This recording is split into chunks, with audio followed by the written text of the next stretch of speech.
E aqui estamos palpites de quinta-feira, dia 25/12. Então vamos começar com a Premier League do Egito. Al Ittihad contra Moder Sport. O Al Ittihad é o 7º e o Moder o 17º. Nos últimos 5 jogos o Al Ittihad venceu 1, empatou 2 e perdeu 2. Nos últimos 5 jogos como mandante foram uma vitória, um empate e 3 derrotas. Nos últimos 5 jogos o Moder empatou 2 e perdeu 3. Nos últimos 5 jogos como visitante foram 2 vitórias, um empate e 2 derrotas. Essas duas equipes já se enfrentaram 3 vezes esse ano, sendo uma vitória do Al Ittihad e 2 empates. 1-0, 1-1 e 0-0. Palpite, jogo under, menos de 3 gols e meio. Ismaili contra Haras. O Ismaili é o 13º e o Haras o 18º. Nos últimos 5 jogos o Ismaili venceu 1, empatou 1 e perdeu 3. Nos últimos 5 jogos o Haras venceu 1, empatou 2 e perdeu 3. Essas duas equipes já se enfrentaram esse ano com uma vitória do Haras de 2-1.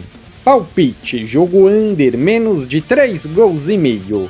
Pirâmides e Parco. O Pirâmides é o 4º e o Parco o 8º. Nos últimos 5 jogos o Pirâmides venceu 1, empatou 2 e perdeu 3. Nos últimos 5 jogos como mandante foram 2 vitórias, 2 empates e 1 derrota. Nos últimos 5 jogos o Parco venceu 2, empatou 2 e perdeu 1. Nos últimos 5 jogos como visitante foram 1 vitória, 3 empates e 1 derrota. Essas duas equipes já se enfrentaram 3 vezes esse ano, com 3 empates. 2-2, 1-1 e 2-2. Palpite, casa gol. Jogo over, mais de 1 gol e meio. Para os mais ousados, jogo over, mais de 2 gols e meio. Ou ambas marcam sim. Copa de Israel. Tel Aviv contra Haifa. O Tel Aviv nos últimos 5 jogos venceu 3 e empatou 2. Como mandante foram 2 vitórias, 1 empate e 2 derrotas. Nos últimos 5 jogos o Haifa venceu 3, empatou 1 e perdeu 1. Nos últimos 3 jogos como visitante foram 3 vitórias e 2 empates.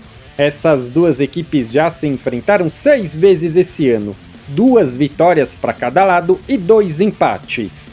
1-0, 0-0, 2-0, 1-1, 1-0 e 2-0. Palpite, jogo under, menos de 3 gols e meio. Se você é novo no canal, seja muito bem-vindo. Eu peço que você se inscreva e ative o sininho das notificações, porque dessa forma você não perde os vídeos inéditos assim que eles forem lançados.